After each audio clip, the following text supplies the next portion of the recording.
ಇವತ್ತು ಅಪ್ಪು ಸರ್ ಅವರ ಹುಟ್ಟುಹಬ್ಬದ ದಿನದಂದು ನಾನು ಬಂದಿದ್ದೀನಿ.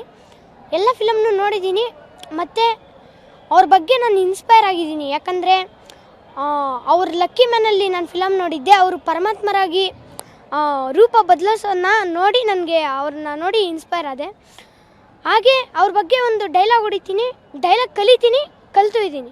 ಸಿರಿಗನ್ನಡದ ಗರ್ಭಗುಡಿಯಲ್ಲಿ ಪುನೀತ ಪರಮಾತ್ಮನಾದ ರೂಪವೇ, ಕರುನಾಡ ಗಂಧದ ಗುಡಿಯಲ್ಲಿ ಉರಿಯುತ್ತಿರುವ ತುಪ್ಪದ ದೀಪವೇ, ಬೆಳ್ಳನೆ ಬಿಳುಪಿನ ಕೈಲಾಸದ ಮಂಜುಗಡ್ಡೆಯ ಕರ್ಪೂರದ ಧೂಪವೇ, ಇಲ್ಲವೇ ನಮ್ಮೊಳಗಿನ ಉಸಿರಿನಲ್ಲಿ ಬೆರೆತಿರುವ ಅಪ್ಪು ಸರ್ ಅವರ ಆಶೀರ್ವಾದದ ಸಂಕಲ್ಪವೇ, ಇದೊಂದು ಮನಸ್ಸಿನ ತಳಮಳವೇ, ನೋವಿನ ಸಂಕಟವೇ, ಸ್ಪರ್ಶಿಸಲಾಗದ ಒಲವೇ, ಇಲ್ಲ ಅಪ್ಪು ಸರ್ ಅವರ ಗೆಲುವೆ.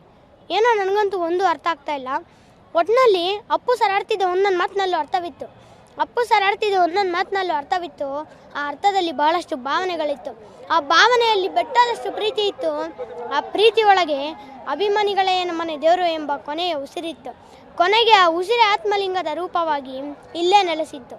ಇಷ್ಟೆಲ್ಲ ನನ್ನ ಮಾತನ್ನ ಮುಗಿಸ್ತೇನೆ. ಧನ್ಯವಾದ.